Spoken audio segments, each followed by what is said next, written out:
Hello friends, welcome back to my mini vlog. ಏನಪ್ಪ ಅಂದರೆ ಇವತ್ತಿನ ವ್ಲಾಗಲ್ಲಿ ನಾನು ವಾಷಿಂಗ್ ಮಿಷಿನ್ನ ಯಾವ ಥರ ಕ್ಲೀನ್ ಮಾಡಬೇಕು ಅನ್ನೋದನ್ನು ಹೇಳ್ಕೊಡ್ತೀನಿ. ಮಷಿನ್ ಬಂದುಬಿಟ್ಟು ಕೆಲವೊಂದು ಸತಿ ಟಬ್ ಕ್ಲೀನ್ ಅಂತ ಕೇಳುತ್ತೆ. ಸೊ ಅದು ಒಳಗಡೆ ಟಬ್ ಮಾತ್ರ ಕ್ಲೀನ್ ಮಾಡ್ಕೊಳುತ್ತೆ. ಅದಾದಮೇಲೆ ನಾವು ಅದರಲ್ಲಿರೋ ಪಾರ್ಟ್ಗಳನ್ನ ಹೇಗೆ ನಾವು ಕ್ಲೀನ್ ಮಾಡ್ಕೋಬೇಕು ಅನ್ನೋದನ್ನು ನಾನು ತೋರಿಸ್ಕೊಡ್ತಾ ಇದ್ದೀನಿ.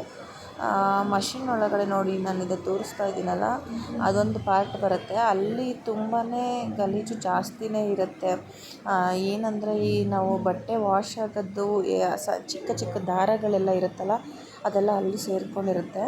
ಇದು ಬಂದ್ಬಿಟ್ಟು ಇಲ್ಲಿ ನಾವು ಏನಾಗ್ತದೆ, ಕಂಫರ್ಟ್ ಎಲ್ಲನೂ ಹಾಕಿ ಯೂಸ್ ಮಾಡ್ತೀವಲ್ಲ, ಸೊ ಆ ಪೋರ್ಷನ್ ಇದು ನೋಡ್ತಿರ್ಬೋದು. ನೋಡಿ ಅಲ್ಲೆಲ್ಲ ಎಷ್ಟು ಗಲೀಜು, ಚಿಕ್ಕ ಚಿಕ್ಕ ಕೂದಲುಗಳು ಮತ್ತು ಆ ಥ್ರೆಡ್ಗಳು ಆ ಥರದ್ದೆಲ್ಲ ಹೋಗಿ ಸಿಗಾಕೊಂಡಿರುತ್ತೆ. ಸೊ ನಾವು ಅದನ್ನೆಲ್ಲ ಆವಾಗವಾಗ ಕ್ಲೀನ್ ಮಾಡ್ಕೊಳ್ತಾ ಇರಬೇಕು. ಇಲ್ಲ ಅಂತಂದರೆ ಮಷೀನು ಬೇಗನೆ ಹಾಳಾಗಿಬಿಡುತ್ತೆ.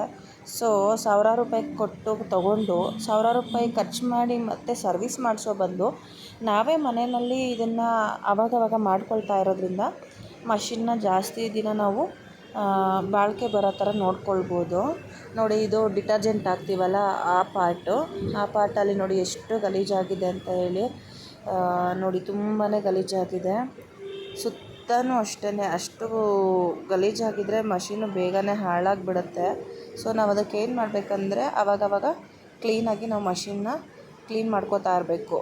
ಸೊ ನೋಡಿ, ಇವಾಗ ನಾನು ಆ ಪಾರ್ಟನ್ನು ಬಿಚ್ಚಿ ತೋರಿಸ್ತೀನಿ ನಿಮಗೆ, ಎಷ್ಟು ಗಲೀಜಿದೆ, ಅದರಲ್ಲಿ ಎಷ್ಟು ತುಂಬಿಕೊಂಡಿದೆ ಅಂತ ಹೇಳಿ. ನೋಡಿ ಎಷ್ಟು ತುಂಬಾ ಗಲೀಜಾಗಿದೆ.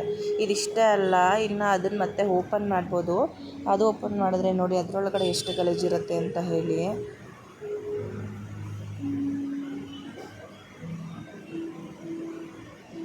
ನಾವು ಇದನ್ನೆಲ್ಲ ಒಂದು ಚಿಕ್ಕದು ಬ್ರಷ್ ಬರುತ್ತಲ್ಲ, ಅದರಲ್ಲಿ ನಾವು ಇದನ್ನು ಕ್ಲೀನ್ ಮಾಡ್ಕೊಳ್ಬೇಕು. ಸೊ ಅದರಲ್ಲಿ ನಾವು ಕ್ಲೀನ್ ಮಾಡೋದ್ರಿಂದ ಚಿಕ್ಕ ಚಿಕ್ಕ ಸಂದಿನಲ್ಲಿ ಏನೇನಿರುತ್ತೆ, ಆ ಚಿಕ್ಕ ಚಿಕ್ಕ ಸಂದಿನಲ್ಲಿ ಏನೇನು ಗಲೀಜಿರುತ್ತೆ ಅದನ್ನೆಲ್ಲ ನಾವು ಕ್ಲೀನ್ ಮಾಡ್ಕೊತಾನೆ ಇರಬೇಕು. ಆವಾಗಲೇ ಮಷಿನ್ ಕೂಡ ನೀಟಾಗಿರುತ್ತೆ.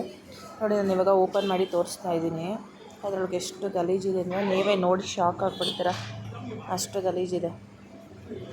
ಆ ಬಟ್ಟೆ ಕ್ಲಾತದು ಏನಿರುತ್ತೆ, ಒಂದೊಂದು ದಾರನೂ ಕೂಡ ಅದು ಒಂದಕ್ಕೊಂದು ಆಡಾಗಿ ಅಷ್ಟು ಗಲೀಜು ಸೇರಿಕೊಂಡಿರುತ್ತೆ. ಈ ಥರ ಮಾಡ್ಕೊಳ್ಳಿಲ್ಲ ಅಂದರೆ ಸುಮ್ಮನೆ ಮಷಿನ್ನು ಕೂಡ ಹಾಳಾಗಿಬಿಡುತ್ತೆ ಫ್ರೆಂಡ್ಸ್.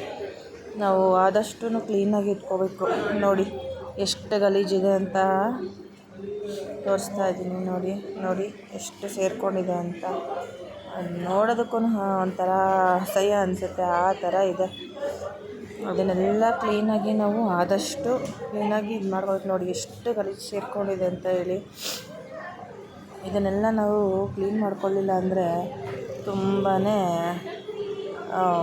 ಏನೋ ಖರ್ಚನ್ನ ನಾವು ಮಾಡಬೇಕಾಗತ್ತೆ ಮಷಿನ್ಗೋಸ್ಕರನೇ. ಮಷಿನ್ ತೊಗೊಳ್ಳೋದಲ್ದಲೇ ಅದರ ಸರ್ವಿಸಿಗೆ ಅಂತಲೇ ನಾವು ಜಾಸ್ತಿ ಖರ್ಚು ಮಾಡಬೇಕಾಗತ್ತೆ. ಈ ಥರ ಚಿಕ್ಕ ಬ್ರಷ್ನ ಯೂಸ್ ಮಾಡಿಕೊಂಡು ನಾವು ಇದನ್ನು ಕ್ಲೀನ್ ಮಾಡ್ಕೊಳ್ಬೋದು. ಎಲ್ಲ ಪಾರ್ಟಲ್ಲೂ ಕೂಡ ನಾವು ನೀಟಾಗಿ ವಾಶ್ ಮಾಡಿಕೊಂಡ್ರೆ ಕ್ಲೀನಾಗಿ ಇರುತ್ತೆ. ನೋಡಿ, ಇವಾಗ ಎಲ್ಲ ಪೂರ್ತಿ ಕ್ಲೀನಾಗಿ ನಾನು ವಾಶ್ ಮಾಡ್ಕೊಂಡಿದ್ದೀನಿ. ಎಲ್ಲ ಪಾರ್ಟು ನಿಮಗೆ ತೋರಿಸ್ತಾ ಇದ್ದೀನಿ. ನೋಡಿ, ಫುಲ್ಲು ನೀಟಾಗಿ ವಾಶ್ ಆಗಿದೆ. ಯಾವುದೇ ರೀತಿ ಸ್ವಲ್ಪನೂ ಗಲೀಜಿಲ್ಲ. ಇನ್ ಕೇಸ್ ನಿಮ್ಗೆ ಕಾಣಿಸಿದ್ರೂ ಸ್ವಲ್ಪ ಅನಿಸಿದ್ರೆ ಮತ್ತೆ ಆ ಬ್ರಷ್ ಯೂಸ್ ಮಾಡಿಕೊಂಡು ನೀವು ವಾಶ್ ಮಾಡಿಕೊಂಡ್ರೆ ಆಗೋಯಿತು. ಎಲ್ಲ ನೀಟಾಗಿ ವಾಶ್ ಆಗೋಯಿತು. ಸೂಪರಾಗಿ ವಾಶ್ ಮಾಡಿದ್ದೀನಿ. ಇವಾಗ ಬನ್ನಿ ಅದನ್ನು ಹೇಗೆ ಆ ಪಾರ್ಟ್ನ ಫಿಕ್ಸ್ ಮಾಡಿದ್ವಲ್ಲ, ಅಲ್ಲಿ ನೋಡಿ, ಅಲ್ಲೂ ಕೂಡ ತುಂಬ ಗಲೀಜಿದೆ. ಅದನ್ನು ಕೂಡ ನಾವು ವಾಶ್ ಮಾಡ್ಕೋಬೇಕು ಬ್ರಷ್ ಯೂಸ್ ಮಾಡಿಕೊಂಡು.